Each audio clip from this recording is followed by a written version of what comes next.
let's identify a few scenarios and talk about how to best protect wealth. So let's talk about scenario one, where it's the person who's just getting started.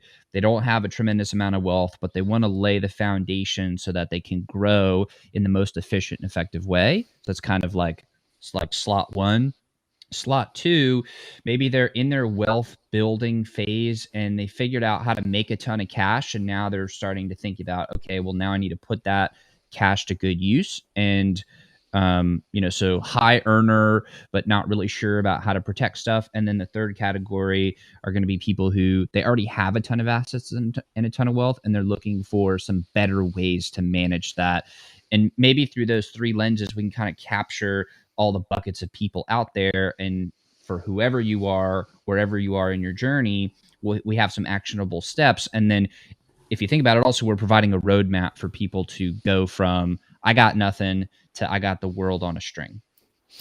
Okay, excellent. And that's a great way to put it, right? And so I think the first thing, you always need to do with whatever wealth plan that you're trying to accomplish is clarifying your vision for the why behind what the money is going to help you to do, right? Whether that's spend more time with your family, whether that's start that business venture, whether that's retire from that W-2 job, whether that's get passive cash flow that comes in to support causes you believe in, and whatever that might be. I know for myself, Ben, it was always I wanted to get on the other side of the phone, and the phone was I was cold calling people who had highly appreciated multifamily $1 million properties, and it was not only helping them to sell those and transact, but also learning the business so that I could own those someday, so that I wouldn't have to be making calls per se. I could be spending time traveling with my family or whatever else. Coaching basketball is one of my passions, and so always connecting the why behind what is it that you're doing every day, whether it be taking the risk and investing in cryptocurrency,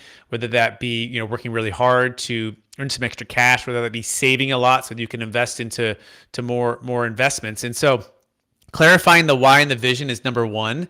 And then number two, it's exercising that muscle of creating like a budget. Like, so for the person who's at the floor, like my wife and I started out, even though I studied business in college and grew up in real estate and cash flow stuff, I still wasn't one to practice a budget, right? And paying off debt and living below my means. And so we paid off like, I think it was $65,000. We did the Dave Ramsey plan for like 26 months, and we nailed it. We got all the student debt out of the way, all the credit card debt out of the way. And we got fit. So if it's square one, make sure you have that budget. Okay.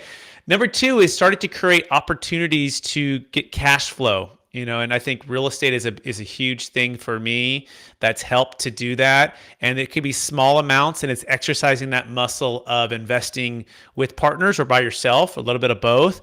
But the key is that educational piece. Like, you want to make sure that what you're doing, you're learning and you're growing your mind and your muscle of exercising the investments, right? Or creating wealth. And that's the concept. It's not just the outcome of, oh, did I invest in a coin and it hit X and then it hits a Y. I have a client, for example, we did an Ethereum exit, and he bought Ethereum for $100,000 in Bitcoin, kind of a mix, and it went to 13 million. And I asked, his name is Peter, and he worked in the tech industry for about 20 years in Silicon Valley.